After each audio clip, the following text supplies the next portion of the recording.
Let her wear them. My brother sneered.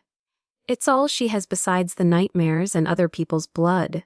He said it loud enough for everyone to hear. My own family saw my sacrifice as a stain and my honor as a threat. They tried to bury my career and my spirit under the weight of their judgment. But what they didn't realize is that you can't bury a woman who was born to fight back. My name is Colonel Alara Vance, United States Army. Tonight, I was operating in a foreign country. The language was English, and the soil was North Carolinian, but I was an alien behind enemy lines. The grand ballroom of the Carolina Hotel was a spectacle of polished power. From a high, ornate ceiling, massive crystal chandeliers dripped light onto a sea of men in tailored tuxedos and women in shimmering evening gowns. The mellow notes of a jazz band playing, "Fly Me to the Moon," wove through the air, which was thick with the scent of expensive perfume and aged whiskey. The scene was reflected in the gleaming oak floor, a surface so flawless it felt like a judgment on anyone with scars. I stood alone by the bar, a solitary island in my dark blue Army service uniform. While champagne flutes fizzed all around me, I held a simple glass of club soda with a slice of lime. My training had taken over the moment I'd arrived. My eyes scanned the room, not as a guest, but as a field analyst. The brilliant, practiced smiles were camouflage. The firm political handshakes were transactions. The whole affair felt sterile, scrubbed clean of the honest grit of sand, sweat, and the unwavering camaraderie I had built my life on. This was a world of pristine surfaces, and I was a creature of the jagged edge, a relic from a place they only read about. My family found me, gliding through the crowd like elegant predators. My mother, Eleanor, and my younger sister, Celeste, were the perfect picture of Southern grace, a quality they often wielded like a weapon. "Alara, darling, you really should try to smile more," Celeste murmured, her voice as sweet as iced tea. Her eyes, however, performed a cold, swift sweep of the decorations on my uniform. The silver star, the bronze star, the purple heart. To her, they were just gaudy trinkets, a breach of social etiquette. My mother leaned in, her gloved hand placing a delicate but unyielding weight on my forearm. She lowered her voice to a conspiratorial hiss, a poison dart meant only for me. "Alara, couldn't you have taken those medals off? They just look so boastful." The word, boastful, was delivered like a conviction, a final verdict on my character. But the killing blow, as it always did, came from my older brother, Julian. He strode toward us, a portrait of Washington, D.C. influence, swirling a heavy tumbler of Macallan 18. As a senior partner at a private military contractor, he profited from the outcomes of wars he would never have to fight. A cruel smirk touched his lips as he stopped, and he raised his voice just enough to be clearly heard by the circle of decorated generals standing nearby. "Let her wear them, Mother," he announced, his tone a disgusting performance of pity. "It's all she has besides the nightmares and other people's blood." A dead silence fell. It was an absolute void, a vacuum that sucked all the sound and air from our corner of the room. It was heavier than body armor. I watched a two-star general suddenly clear his throat and turn away, his attention abruptly captured by the floral arrangement. Another became intensely engaged in conversation with his wife. The ripple of their discomfort was a public confirmation of my shame. The humiliation was a physical force, hotter and sharper than the shrapnel I'd once dug out of my own shoulder in a dusty firebase. That was the clean, impersonal pain of a battlefield. This was a poisoned dagger, twisted in an old wound by the hand of the very boy I used to defend from bullies in the schoolyard. I stood there, my face an impassive mask I'd perfected over 25 years of service. But beneath the surface, I was hemorrhaging. I didn't look at him. I didn't look at any of them. To engage would be to surrender. Instead, my gaze broke free from the wreckage and scanned the room. This time not as an analyst, but as a survivor searching for solid ground. And then I saw him. In a forgotten corner, almost completely hidden by a large potted fern, sat Lieutenant Ryan Pierce. To this glittering crowd, he was invisible, a piece of inconvenient furniture. But I didn't just notice him. I saw him. I recognized the look in his eyes instantly. It was the 1,000-yard stare, the hollowed-out gaze of a soldier who is physically returned, but whose soul is still pinned down by enemy fire on some distant, God-forsaken hill. He was here, but he was also very far away. My next action wasn't an impulse, it was a mission. My training is to run toward the sound of the guns. Ryan was a battlefield of one, and he was taking heavy casualties. I placed my glass on the bar with a quiet click. I squared my shoulders and I began to walk. The crowd of silk and wool parted before me as I crossed the polished floor, each step deliberate. I stopped before his chair. Then I did something that brought the ballroom to a complete standstill. I lowered myself down, bending one knee to the floor. In my world, this is not an act of submission. It is the highest sign of respect one warrior can offer another. I looked up at the young lieutenant, his eyes slowly refocusing from that distant horizon to my face. "Lieutenant," I said, my voice steady and clear, a calm command in the silent room. "Would you do me the honor of this dance?" He stared, his mouth slightly open. Confusion warred with disbelief in his eyes until a flicker of something else, understanding, finally won. He gave a single, jerky nod. As he pushed himself up to stand, the sharp, metallic scrape of his heavy leg brace against the oak floor was the only sound in the vast hall. It was a harsh, discordant note, but to me, it was the most honest music I had heard all night. It was a soundtrack of pain, effort, and unbreakable resilience. We didn't speak as we moved to the center of the floor. His gait stiff and measured, my presence a quiet, steadying support. We were two soldiers on patrol in a world that could never understand our war. We had only taken a few steps when a figure approached. It was his father, General Thomas Pierce, a living legend. The man they called the God of War of Saint-Siom. His face was a chiseled map of strategic command and hard decisions. But as he looked at his son, standing tall and moving under his own power, that legendary composure shattered. His eyes, accustomed to staring down global threats, glistened with unshaped tears. He stopped directly in front of me, his gaze powerful and direct. His voice, a command that had moved armies, was now a quiet testament, thick with an emotion that silenced the entire room. "Colonel," he said, and every soul in the ballroom leaned in. "You just gave me my son back." It wasn't a thank you. It was a knighting. It was a public declaration of what true strength and real value looked like, made in front of those who only understood the superficial kind. It was an honor that outshone every medal on my uniform. I glanced over at my brother. For the first time in his life, Julian was speechless. He stood frozen, the expensive Macallan in his hand suddenly looking absurd and meaningless. He had tried to bury me with words, but he was powerless now. The raw, undeniable power of a father's gratitude, earned through a simple act of human decency, was a currency his fortune could never buy. The ride home in the Lincoln Navigator was drowned in a silence heavier than incoming artillery. It was a tactical silence, thick with unspoken accusations and years of resentment. In the back seat, my mother, Eleanor, and Celeste sat perfectly still, two marble statues of silent complicity. They stared out their respective windows, making themselves small, refusing to exist in the conflict my brother was about to initiate. Up front, Julian gripped the leather-wrapped steering wheel, his knuckles white under the intermittent glow of the streetlights. His eyes were cold, fixed on the dark road ahead. He didn't start with a yell. That wasn't his style. Julian's cruelty was corporate, analytical. He began my trial by jury with the calm, measured tone of a DC consultant delivering a hostile performance review. "That was a well-staged performance, Alara." "Very impressive," he said, his voice slicing through the quiet. "A perfectly calculated engagement, turning a 4-star general's son into a strategic asset to polish your own slightly tarnished image." He paused, letting the words land like precision strikes. He wasn't a person to you in that moment.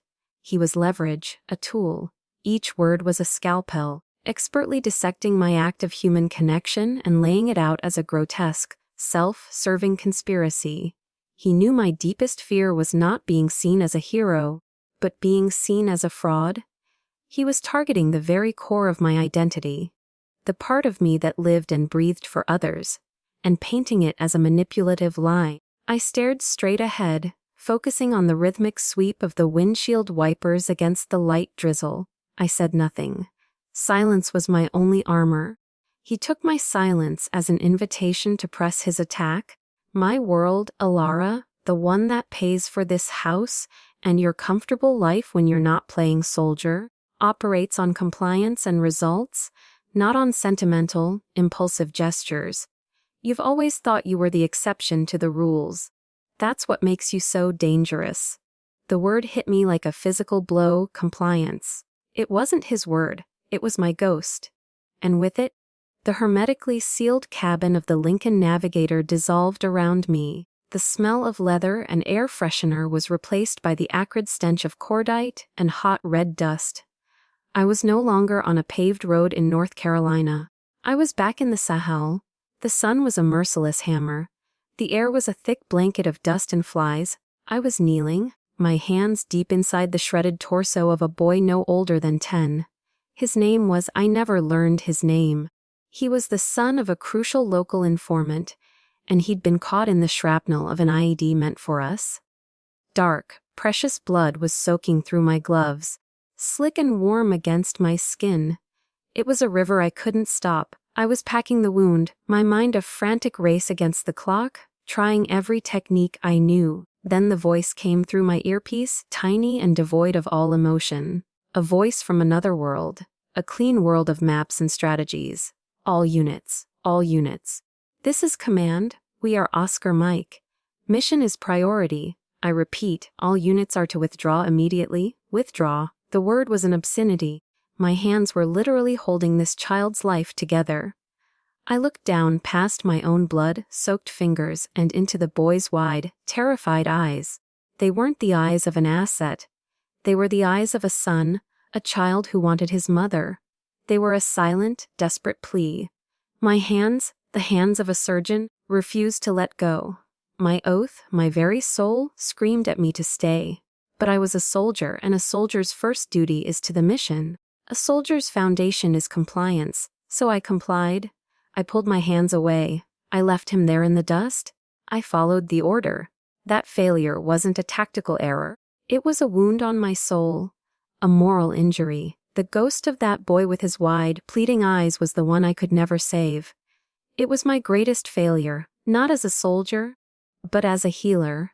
The sound of Julian's voice pulled me from the searing sun of the Sahel back into the cold, sterile dark of the Navigator. He had no idea he was dancing on my grave. The casual cruelty of his ignorance was in itself a special kind of torture.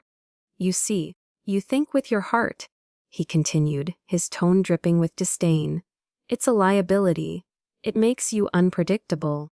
You don't see the bigger picture. I finally turned my head and looked at him. My voice was quiet, a near whisper, but it carried the weight of every life I had ever held in my hands. I was there, and I saw him when no one else did.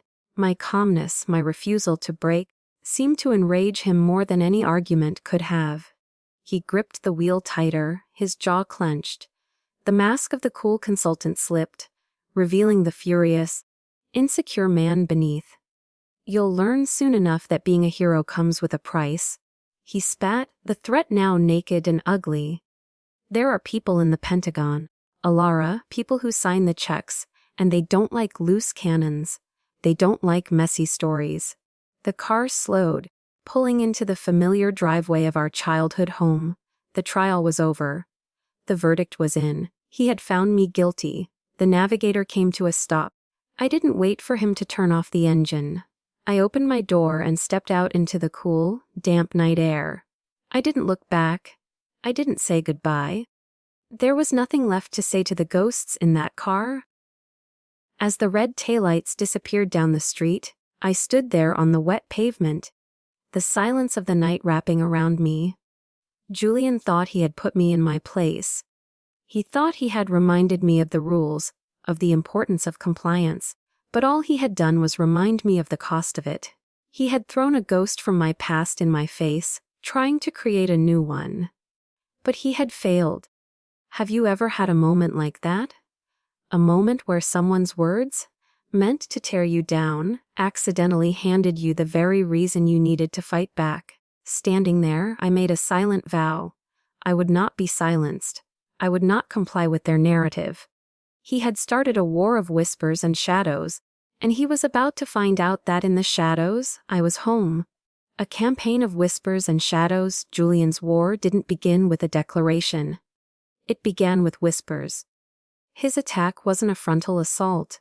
It was a campaign of psychological warfare fought with invisible arrows tipped in poison. The first arrow found its mark 2 days after the gala. I was in my office at US Army Medical Center reviewing patient charts when my phone buzzed with a text. It was from my commanding officer, Colonel Marcus Reed, a good man I'd served with for years. The message was brief and chilling. Lara, there's noise coming out of DC. Someone's pulling your after-action report from the Sahel mission. Noise. In the political ecosystem of the military, noise is the soft rustling sound of a career being assassinated. It's the prelude to an investigation, a career setback, a quiet reassignment to a desk in the middle of nowhere. I knew instantly who was behind it. Julian. My own brother was targeting my service record. A cold wave of helplessness washed over me. I had faced down gunfire and IEDs. I knew how to fight an enemy I could see. But how do you fight a ghost? How do you shoot down a lie? This was a different kind of battlefield, one where the truth wasn't your strongest weapon, but your most vulnerable asset. The second arrow arrived a few days later. A young resident, a bright-eyed captain I'd been mentoring, approached my desk. He couldn't quite meet my eyes. "Ma'am," he stammered, holding out his phone. I thought you should see this." I took the phone. He had an article pulled up from a well-known defense blog. The Beltway Insider. The headline was a masterpiece of character assassination designed to plant a seed of doubt that could never be fully uprooted. Special Forces heroine or tactical liability. Sources raise concerns over Call Vance's judgment. My breath caught in my throat. The article, quoting multiple unnamed senior Pentagon sources, painted a picture of an emotionally unstable officer, a loose cannon whose impulsive actions endangered her unit. It twisted the details of the Sahel mission into an unrecognizable fiction, transforming my desperate attempt to save a child into an act of reckless insubordination that nearly compromised a critical operation. Reading those words felt like poison seeping into my bloodstream. Julian didn't need proof. He just needed to create suspicion. In his world, a well-placed doubt was more powerful than a mountain of evidence. The lie was now in print. It was real. But the worst part, the most agonizing part of his campaign was the silence. The friendly pats on the back in the hallways stopped.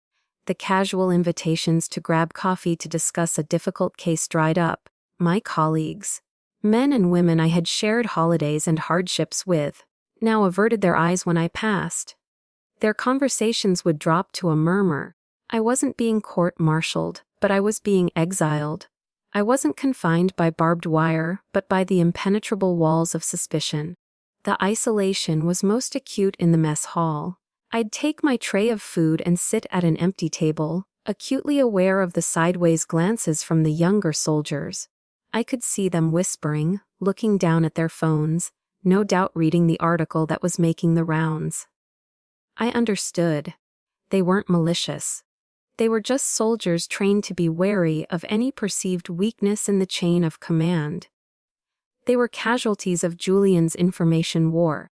The pain of being isolated among the very people I had sworn to protect, the people I considered my real family, was a unique form of torment. No training manual, no amount of field experience could prepare you for that.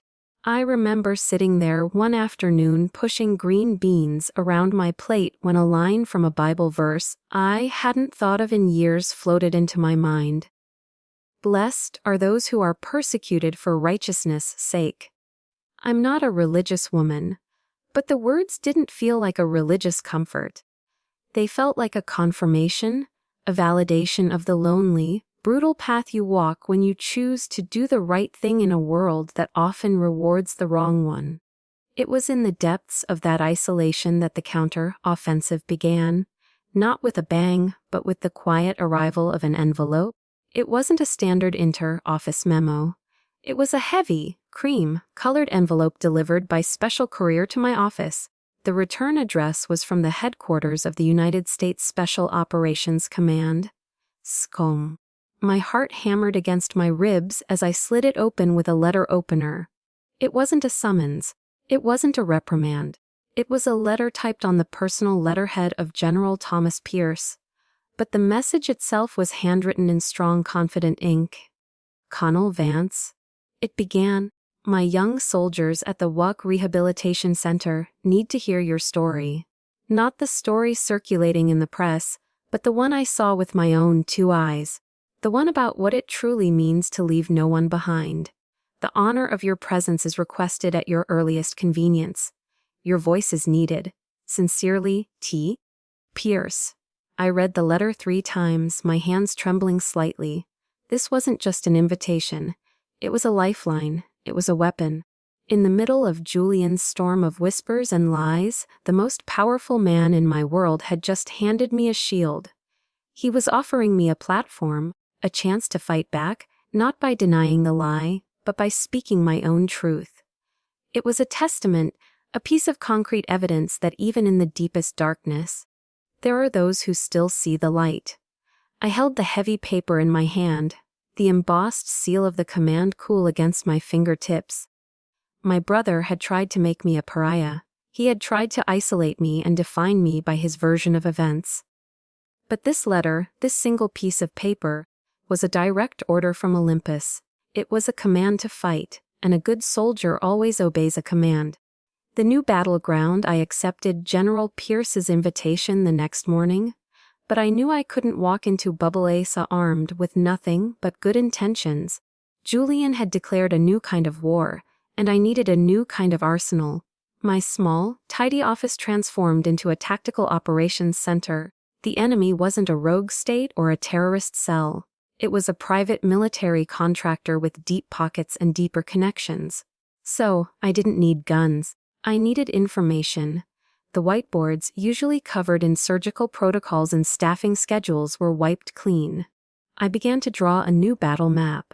At the center, I wrote my brother's name, Julian Vance. From his name, a line connected to his company, Ethan Red Solutions. Using my own personally identifiable information to navigate the labyrinth of public records, I started pulling government contracts, lobbying reports, and political contribution filings. Lines spider-webbed out from Ethan Red, connecting them to specific lawmakers on the House Armed Services Committee. The battlefield was familiar, but the weapons were different. The enemy wore Armani suits instead of combat gear, and their weapons of choice were contract clauses and backroom deals. But public records could only tell me so much. I needed intelligence from the ground.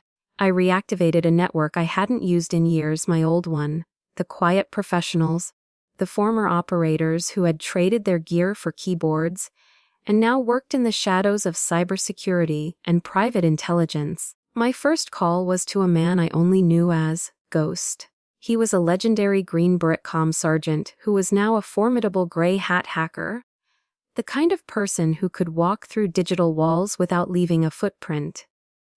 The call was made on an encrypted app, a conversation that would exist for only a few minutes before vanishing into the ether. "Alara," his voice crackled, low and gravelly. "Been a long time. I heard about the noise. Your brother was always a snake.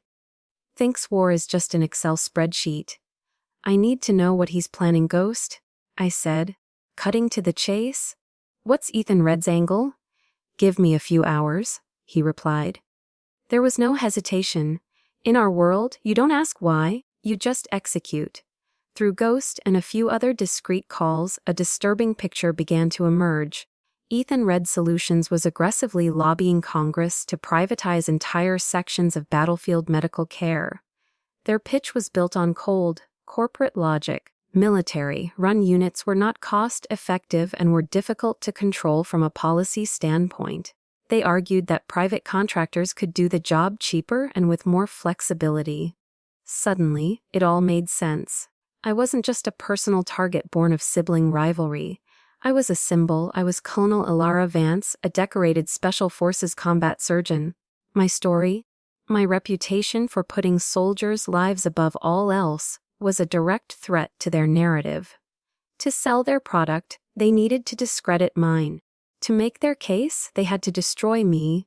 This was no longer a family feud. It was a corporate strategy, and I was standing in the way of millions of dollars in government contracts. The sense of betrayal I felt was no longer just personal. It was systemic. The weight of it all was heavy. One afternoon on my way to the Cumberland County Public Library to do more research, I was lost in thought, dissecting contract language in my head. As I walked past the entrance, my eyes fell on a man sitting on a low brick wall. He was homeless, his clothes were worn, and he had the haunted, wary look of someone who had been left behind by the world. But as I passed, his gaze lifted and fixated on something, not on my face, but on my coat lapel. Pinned there was a small, unassuming arrowhead pin, the branch insignia of the U.S. Army Special Forces. His posture changed. It was a subtle, almost imperceptible shift. His back straightened, a ghost of military bearing returning to his slumped shoulders. He looked me square in the eye, and in a low, rough voice, he spoke 2 words. De oppresso liber, to liberate the oppressed, our motto, the guiding principle of my entire career. Hearing it from him in that moment was like a lightning strike to my soul. It wasn't a greeting. It was a reminder, a mission statement. I realized in that instant that I was the one who was now oppressed. And if I couldn't liberate myself, how could I ever hope to help anyone else? I stopped. I turned back and bought the man a hot cup of chili from a nearby deli and a coffee. We sat on the wall together, and for 20 minutes I just listened to his story. That simple act of connection, of recognizing a fellow soldier, recalibrated my moral compass. It solidified my resolve. I wasn't just fighting for my reputation anymore. I was fighting for the very principle those words represented. The turning point, the weapon I had been searching for, arrived that night. It came not from a government database or a hacker, but from an encrypted email. The subject line contained a single word, truth. My heart pounded as I opened it. The sender was an address I didn't recognize, but I knew the name at the bottom of the message instantly. Lorelli, Julian's ex-wife. The email was short, but it was devastating. Ilara, I've been silent for too long. I saw the news clip of you at the gala, the one of you dancing with that young soldier. I saw what you did. And I saw the look on Julian's face afterward. He's trying to extinguish your light, just like he tried to extinguish mine. He thinks he's erased everything, but he got careless. I think this belongs to you. Attached was a compressed file, a digital treasure trove of evidence, internal Ethan read emails, memos outlining their lobbying strategy, and the final damning piece of the puzzle. A screenshot of a text message Julian had sent to his business partner the morning after the gala. My eyes locked on the words, stark white against a blue background. The Pierce incident is a problem. The SF medic hero narrative is gaining traction. Discrediting her is now top priority. We need to kill this story before it kills our proposal. I stared at the screen, a cold, hard certainty settling in my gut. This wasn't a rumor anymore. It wasn't an anonymous source. This was Julian in his own words, laying out his motive and his plan. This was the smoking gun. This was my ammunition. The evidence I had collected was a loaded weapon, cold and heavy in my possession. But before I could use it, I had a promise to keep. I drove to Abu AC, not to the main hospital building, but to the sprawling rehabilitation center on the west side of the base. As I stepped out of my car, the sterile opulence of the Carolina Hotel felt like a distant, irrelevant dream. This place was different. There was no jazz band here. The air hummed with a different kind of music, the rhythmic clang of weights in the physical therapy room, the soft whir of wheelchair motors, the sharp scrape of metal leg braces on linoleum floors, and the occasional guttural cry of effort and pain. The air smelled not of perfume, but of antiseptic cleaner and the honest sweat of hard work. This was not a place of polished surfaces. This was a place of grit, of stripped-down humanity, of profound dignity. This was my cathedral. I found Ryan Pierce in the PT room, his hands gripping the parallel bars. His face was beaded with sweat, his jaw set in a grim line of determination as he forced his uncooperative leg to move, step by agonizing step. But his eyes were different. The hollow 1,000-yard stare was gone. In its place, a small hard flame had been lit. He saw me watching and paused, catching his breath. He didn't smile or offer a word of thanks. He simply gave me a short, sharp nod, a silent acknowledgement from one soldier to another. That single gesture, coming from him in this place, was worth more than any medal the Pentagon could ever pin on my chest. It was a confirmation I was in the right place. Later, I was in the common room, a large, sunlit space with worn armchairs and a perpetually half-finished jigsaw puzzle on a card table. It was there I saw a young officer, Lieutenant Cara Sterling. She was a pilot whose career had been cut short by an RPG. She was sitting on a low bench, her body tense with frustration, trying to tie the laces of her running shoe with one hand. Her other arm ended in a sleek carbon fiber prosthesis just below the elbow. Her face was a mask of fury and shame, and the other soldiers in the room, out of a sense of respect and awkwardness, were pretending not to notice her struggle. My first instinct as a doctor, a fixer, was to walk over and help her. But I stopped myself. My brother had accused me of using people as tools. I would not prove him right. Instead of offering to do it for her, I walked over and quietly sat in the armchair opposite her. I didn't look at her hands. I met her angry, frustrated gaze. "The first time I had to clamp an order under fire," I said, my voice low and calm. My hands were shaking so badly I almost dropped the forceps. I was 28 years old. I was terrified I was going to fail. That this man was going to die right there, because my hands wouldn't stop shaking. Kara's head snapped up, her frustration momentarily forgotten, replaced by surprise. I continued, my gaze steady. He didn't die, but I never forgot that feeling of utter failure, of my own body betraying me. Sometimes the hardest part isn't getting the job done. It's giving yourself permission to be clumsy, permission to fail, and permission to try again. I didn't offer a solution. I didn't give her a special technique for one-handed knots. I just shared my own moment of weakness, my own fear. I offered her my vulnerability as a shield for her own. I sat with her in silence for another minute, and then I got up and walked to the coffee machine. When I glanced back, she was standing up, both of her shoes now perfectly tied. A small, triumphant smile played on her lips. Later that afternoon, I met with the group of soldiers General Pierce had assembled. There was no stage, no podium. I pulled a simple chair into their circle, making myself one of them. We were just a group of people in a room, surrounded by the quiet dignity of their shared struggle. I didn't talk about bravery. I didn't give a speech about sacrifice or the flag. I told them a simple story. I was on a long-range patrol once. I began, and we were caught in a sandstorm, a real monster. Visibility was zero. One of my men, a young sergeant, had twisted his ankle badly. He could walk, but he was slow and he was in pain. The mission priority was to get to our extraction point before we were compromised. I looked around the circle, meeting each of their eyes. I could have had 2 other soldiers carry him to speed us up. I could have given him a shot of morphine and told him to push through the pain. But instead, I just fell in step next to him. I put my arm across his back, not to pull him, but just to be a steady presence. I used my body to shield his face from the worst of the wind, and we walked together, one slow, deliberate step at a time. We were the last ones to the chopper, but we got there together. I let the silence settle in the room. My role out there and my role here isn't to pull you out of the darkness.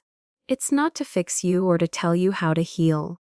My role is to be willing to sit with you in the dark for as long as it takes until you are ready to find the light for yourself. It's to walk alongside you, not ahead of you. The room was quiet, but it was a heavy, thoughtful silence. It was the silence of recognition of a truth deeply felt. As I was leaving the center, Lieutenant Sterling stopped me at the door. She looked at me, her gaze clear and strong. "You don't lead from the front, Colonel," she said. "You lead from the side. But that's what makes us all want to move forward." Driving away from the base, the hard drive with Julian's emails felt less important. It was still my weapon, my evidence. But I realized in that moment that my greatest strength wasn't the proof of his lies. It was the truth these soldiers had just reflected back at me. It was the quiet power of walking alongside someone, not as a savior, but as a fellow traveler. Have you ever felt that? The profound strength that comes not from fixing someone, but just from being present with them in their struggle. I was no longer fighting for my own honor. I was fighting for them. I was fighting for the sacred space of the quiet, patient work of healing. A space my brother and his spreadsheets could never understand and would never be allowed to touch. The final showdown that night, my small, quiet kitchen became a war room. The lights were off, save for the cold, blue-white glow of my laptop screen, casting long shadows on the walls. I sat at my simple wooden table, the same one where I drank my morning coffee, and I began to build my weapon.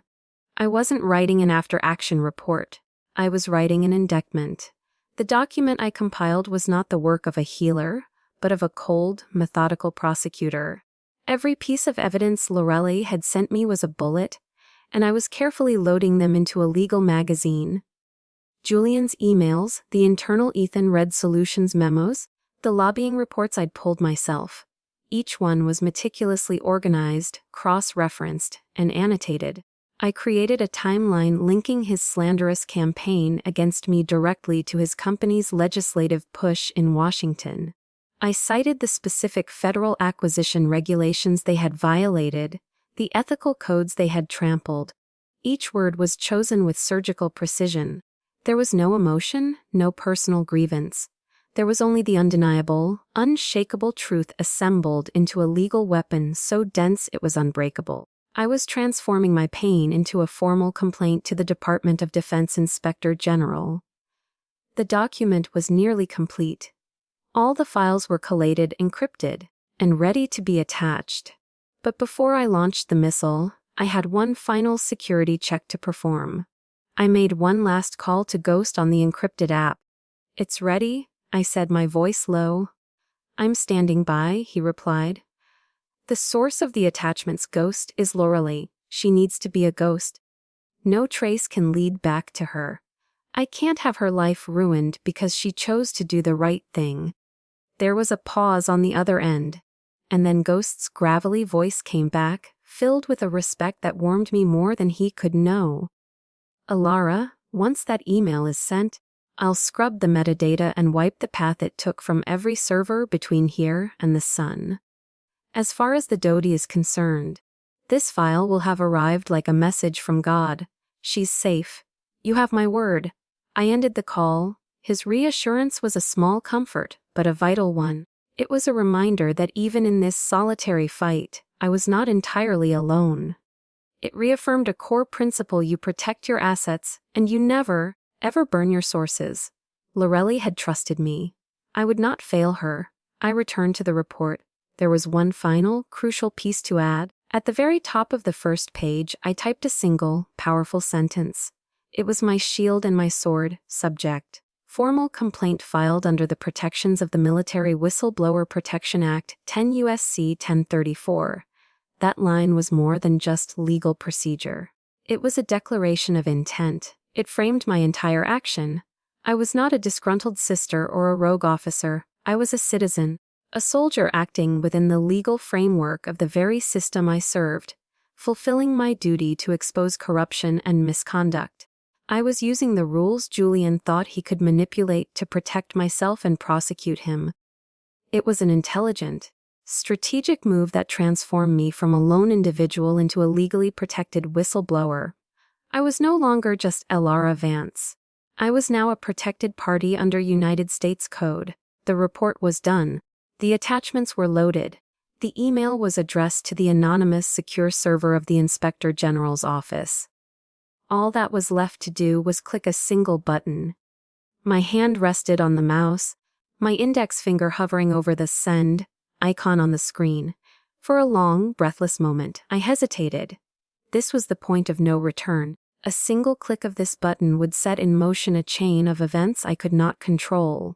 My career, my reputation, my future, everything I had worked for over 25 years, was balanced on this tiny digital precipice. The weight of that decision was immense.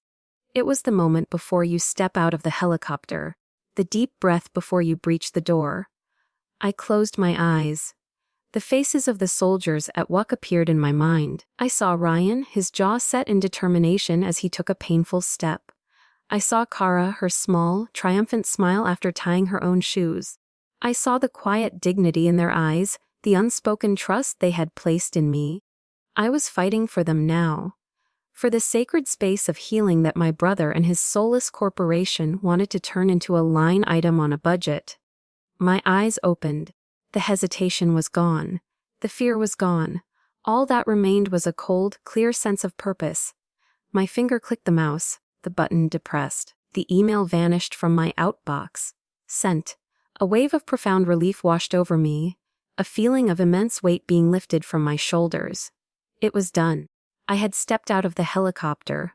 I had breached the door. Whatever happened next, whatever the consequences, I had refused to be a silent victim. I had refused to comply with the lies. I'd broken the silence. I pushed my chair back from the table and stood up, walking over to the kitchen window. I looked out at the quiet, sleeping neighborhood, the same one I'd grown up in. But the world felt different now. A storm was coming. Julian had summoned it with his whispers and his arrogance. But this time, I would not be standing in it alone. I had chosen my side, and my side was the truth. The conference room in the Pentagon was as cold and sterile as an operating theater.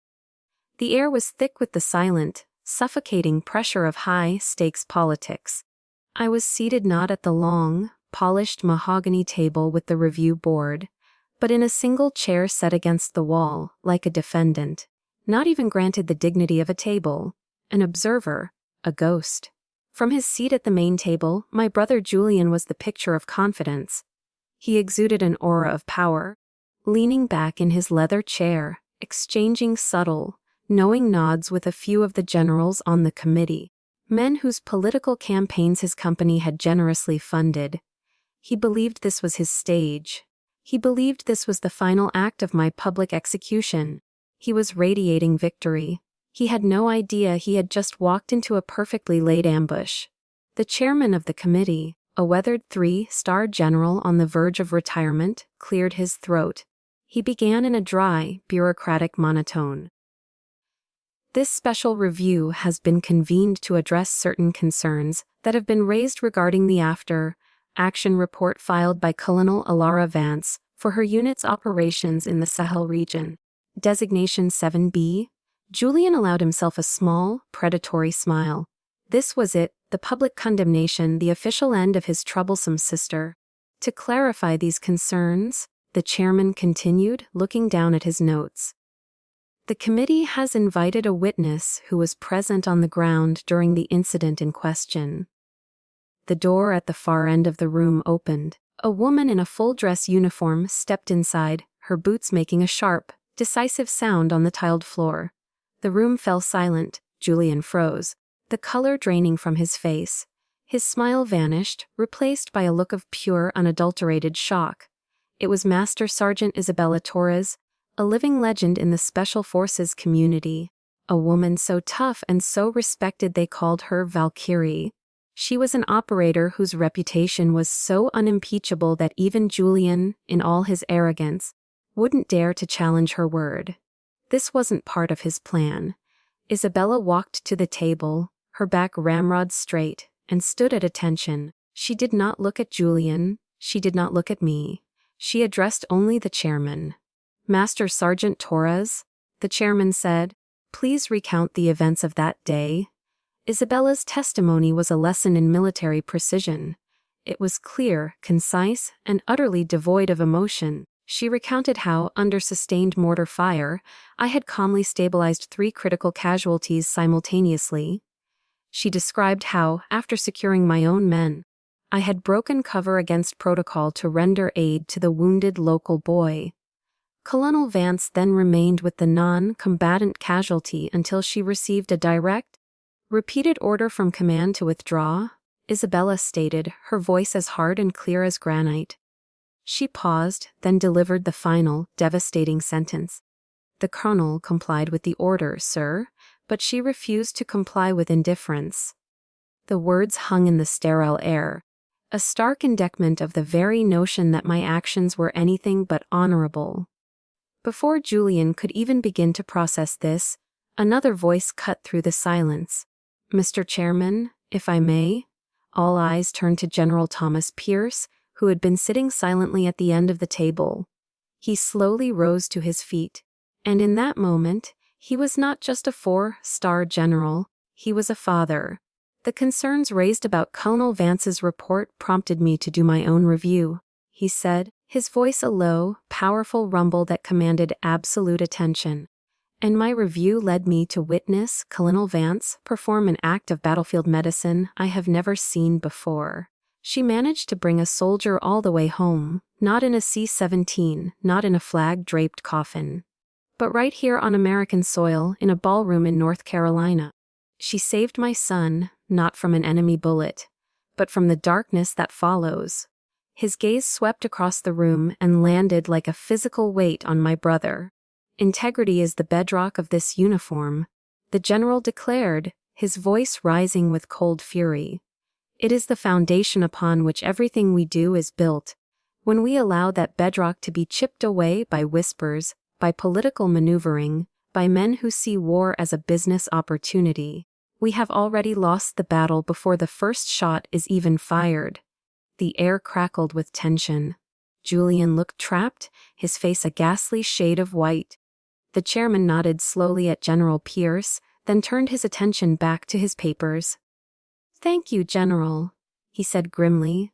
Your perspective is noted. It also appears your concerns are shared by others. He looked up, his eyes scanning the room. As of 800 this morning, my office was made aware that the Department of Defense Inspector General has received a formal, detailed report under the Military Whistleblower Protection Act. This report alleges a coordinated campaign of misinformation and potential contract fraud on the part of a civilian contractor, Ethan Red Solutions. Julian flinched as if he'd been struck. The IG's office has opened a full criminal investigation, the chairman stated, his voice flat and final. He then gave a curt nod to an aide standing by a large presentation screen. And the whistleblower was kind enough to provide supporting documentation. The screen flickered to life, and there it was, an image of Julian's text message, blown up for the entire room to see. The words were massive, stark, and undeniable. The Pierce incident is a problem. The soft-medic hero narrative is gaining traction. Discrediting her is now top priority. A collective gasp went through the room. Julian's face, which had been white, now turned a mottled, sickly gray. He half rose from his chair, his mouth opening and closing like a fish, sputtering meaningless protests. This is out of context. It's a fabrication. But no one was listening. No one was looking at him. They were all looking at the screen, at the raw, ugly truth of his betrayal laid bare for the world to see. I didn't look at him either. I didn't need to see his collapse. I just looked straight ahead, my back straight, my chin held high. I didn't have to say a single word. The truth was finally speaking for me. The aftermath and a new beginning.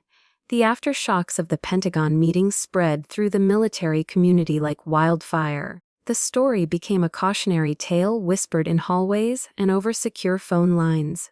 Ethan Red Solutions had its contracts frozen pending the outcome of the Inspector General's investigation. Julian was suspended, his career and reputation in ruins. I had won decisively, but there was no triumphant parade. There was no victory party. I returned to my small, quiet apartment off base, and as I closed the door behind me, the adrenaline of the fight drained away, leaving behind a profound and hollow emptiness. It was the silence after the storm, the eerie quiet of a battlefield after the shooting stops. I had won the war, but the cost was the final, irrevocable shattering of a bond with the brother I once knew. I didn't turn on the lights. I walked through the dim rooms to the living room window and just stood there, watching the evening traffic pass by. Victory wasn't loud. It didn't taste sweet. It tasted of loss and the bone-deep weariness of a long, painful war. That evening, as I was sitting in the quiet dark, there was a soft knock at my door. It was a young corporal from the motor pool holding a simple cardboard box. "For you, Connell," he said, handing it to me. Inside, nestled in a linen napkin, was a dozen still, warm oatmeal raisin cookies. Tucked into the side was a small, handwritten note on elegant stationery. "Thank you for giving me my son's smile back and my husband's, too. Eleanor Pierce." This simple, homespun gift from the general's wife, this acknowledgement from one woman to another, meant more to me than any official commendation ever could. It was a reminder of what I had been fighting for. 2 days later, my phone buzzed with a text from a number I didn't recognize. "It's Julian. Can we meet?" He asked to meet at a shabby little diner in Fayetteville. The kind with cracked vinyl booths and a jukebox that hadn't been updated since the 90s. It was a place we used to go as kids to spend our allowance on milkshakes and French fries. When I saw him sitting in a booth in the back corner, I barely recognized him. He looked like he had aged a decade in a week. The arrogant, condescending titan of industry was gone. In his place was a shrunken, pathetic man. He couldn't meet my eyes. He just stared into his black coffee as if it held the answers to the universe. "I was wrong," he finally said, his voice a hoarse, broken whisper. It was the first time in his adult life I had ever heard him admit fault. He finally looked up at me, and what I saw in his eyes wasn't anger. It was fear. "I don't hate you, Alara. I'm scared of you. I've always been scared of you. You're your light, your certainty." It just made my own world feel so small, so cheap. For the first time, he was telling the truth, and I felt nothing.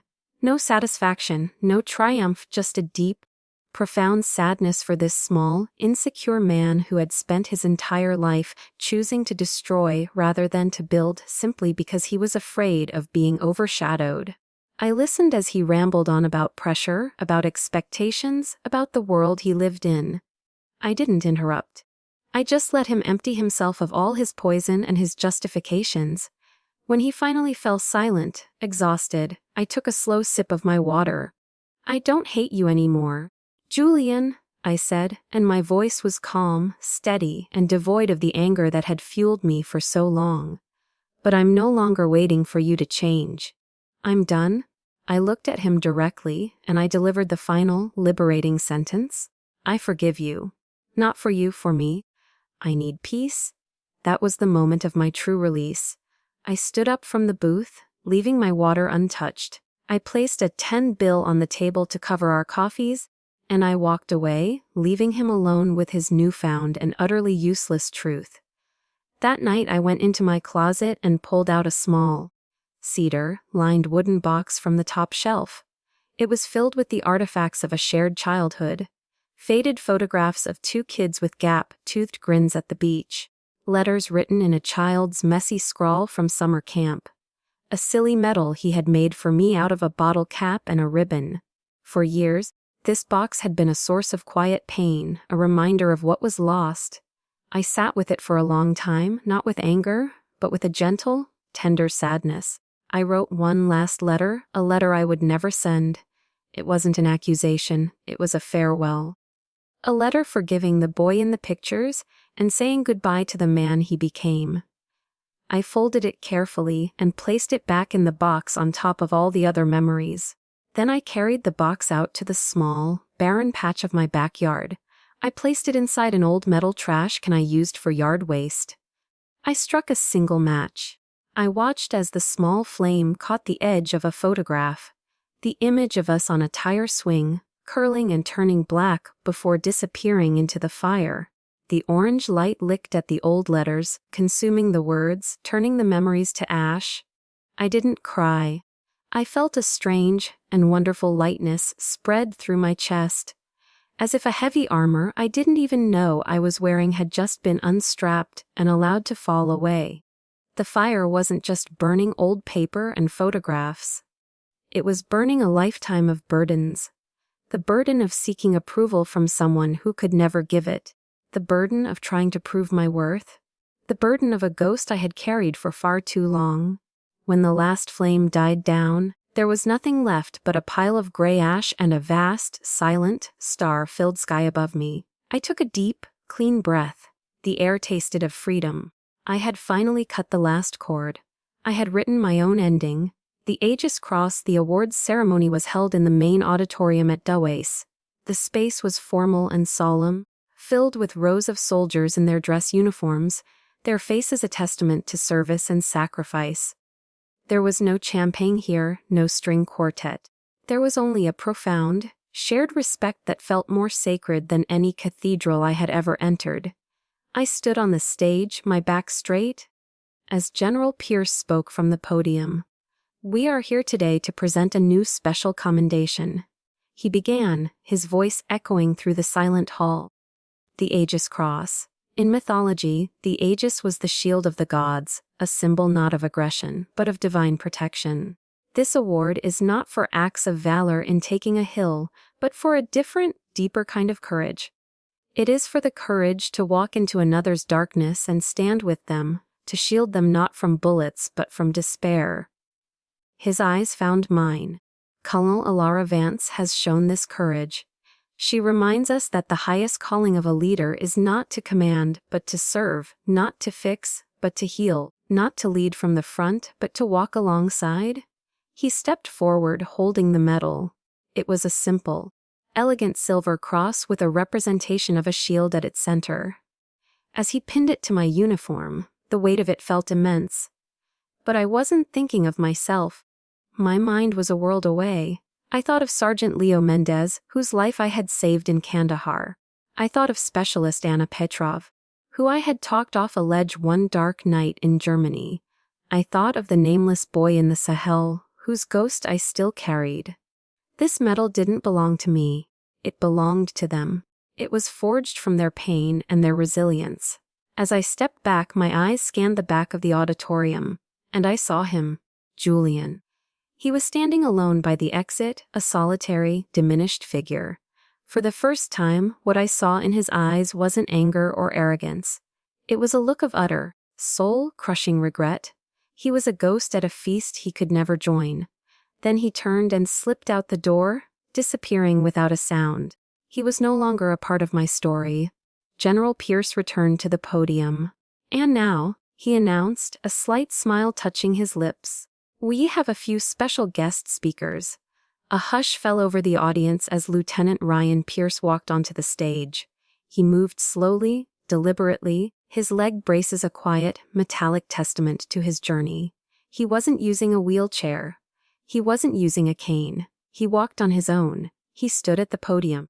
Not as a broken soldier, but as a man reborn. He looked out at the crowd. Then his eyes met mine. "The general said that Colonel Vance brought me home," he began, his voice clear and strong. "But that's not quite right. Colonel Vance didn't rescue me. She created a space where I could rescue myself. She didn't pull me out of the darkness. She just stood with me until my own eyes could adjust to it. And that is the greatest gift any leader can give." He paused, then turned to the audience. "And I'm not the only one.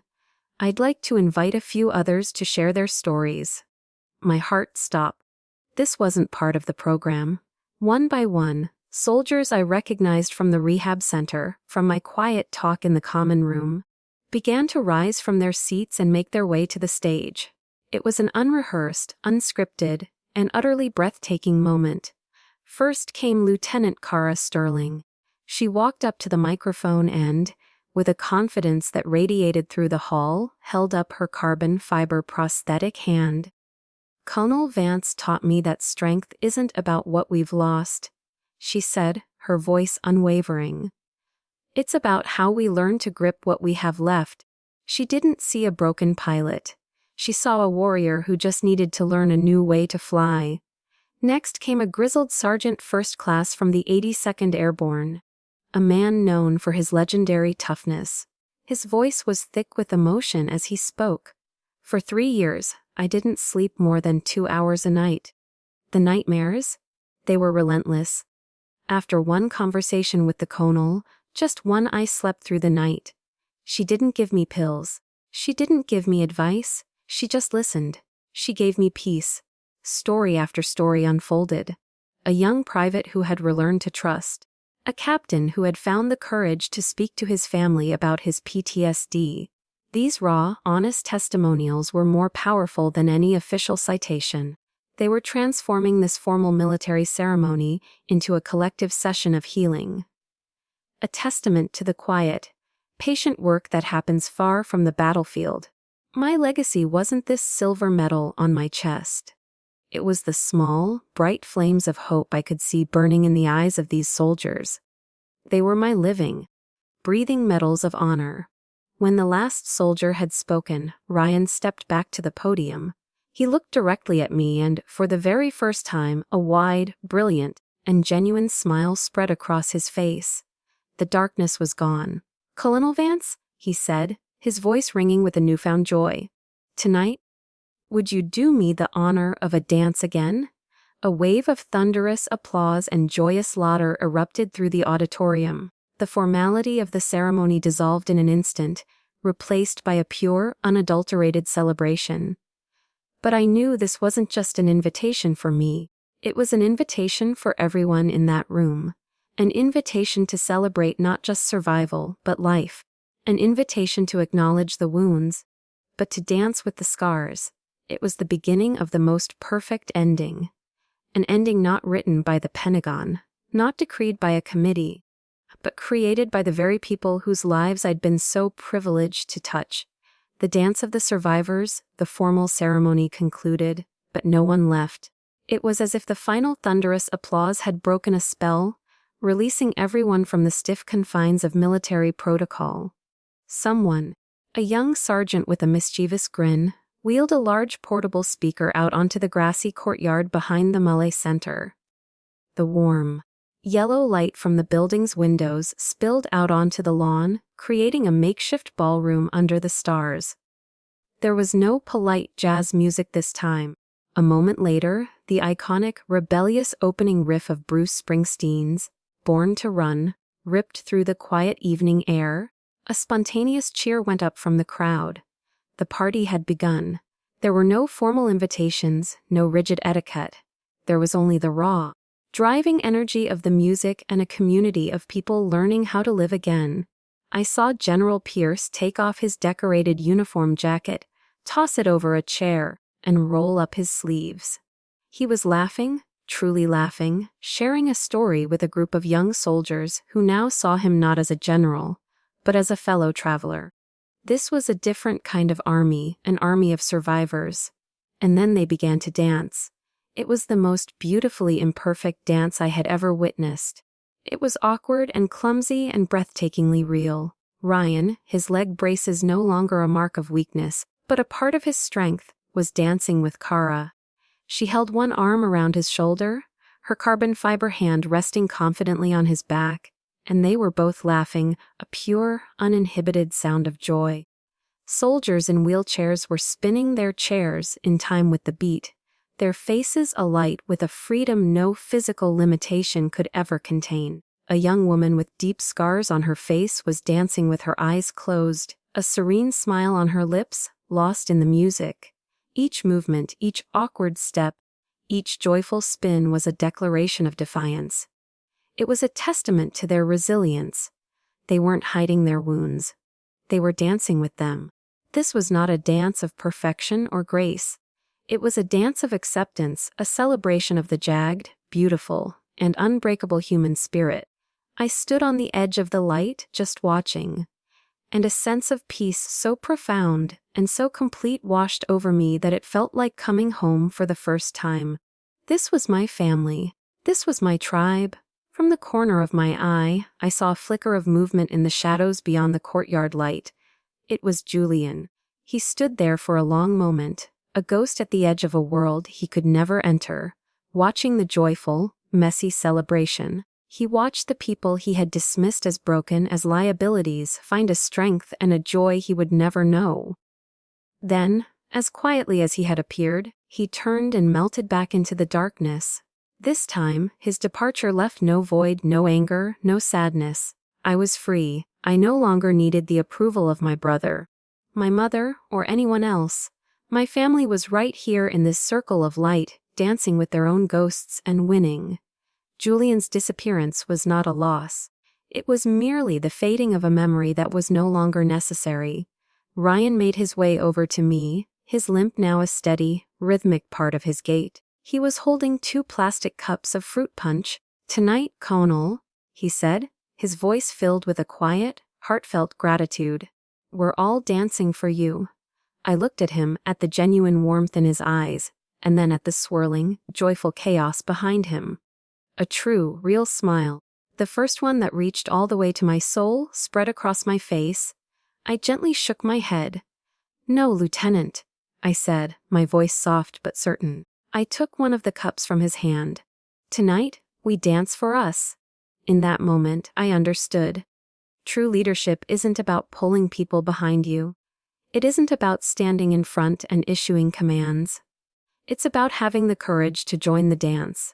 It's about creating a safe and sacred space where everyone feels free to be their own imperfect, wounded, and magnificent selves. I took a step forward, leaving the safety of the shadows behind me. I stepped into the warm circle of light. I stepped into the messy, beautiful, unscripted celebration, and I began to dance. The music swelled, the laughter grew louder, and the dance of the survivors continued, brave and human and free, long into the Carolina night.